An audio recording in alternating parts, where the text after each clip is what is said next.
नमः ओम ज्ञानपञ्जराय नमः ओम श्रीवल्लभाय नमः ओम जगन्नाथाय नमः ओम चतुर्मूर्तये नमः ओम व्योमकेशाय नमः ओम ऋषिकेशाय नमः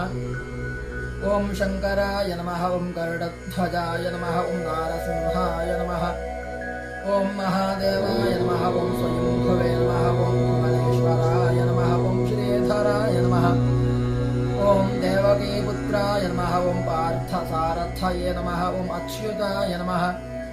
ओम शंखपाणये नमः ओम परञ्ज्योतिषे नमः ओम आत्मज्योतिषे नमः ओम अचञ्चलाय नमः ओम श्रीवत्साङ्गाय नमः ओम अखिलाधाराय नमः ओम सर्वलोकपतिप्रभवे नमः ओम त्रिविक्रमाय नमः ओम त्रिकालज्ञानाय नमः ओम त्रिधाम्ने नमः ओम करुणाकराय नमः ओम सर्वज्ञाय नमः ओम सर्वगाय नमः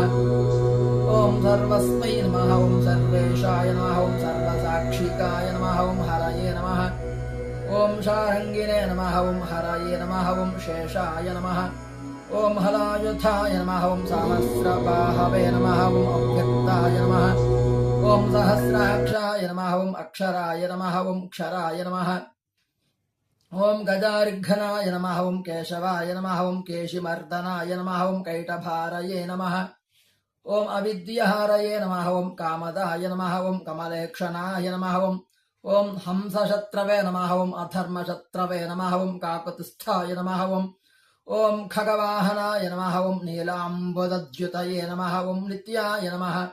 ओम नित्यतृप्ताय नमः ओम नित्यानन्ददाय नमः ओम सुराध्यक्षाय नमः ओम निर्विकल्पाय नमः ओम निरञ्जनाय नमः ओम ब्रह्मण्याय नमः ओम पृथ्वीनाथाय नमः ओम पीतवाससे नमः ओम गुहाश्रयाय नमः ओम वेदगर्भाय नमः ओम विभावे नमः ओम विष्णवे नमः ओम श्रीमते नमः ओम त्रैलोक्यभूषणाय नमः ओम यज्ञमूर्तये नमः ओम अमेयात्मने नमः ओम वरदाय नमः ओम वासवानुजाय नमः ओम जितेन्द्रियाय नमः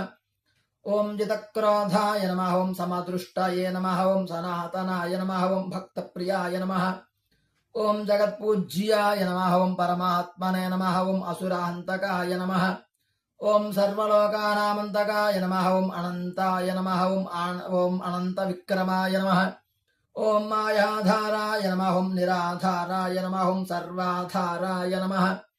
ओम धराधराय नमः ओम निष्कलङ्काय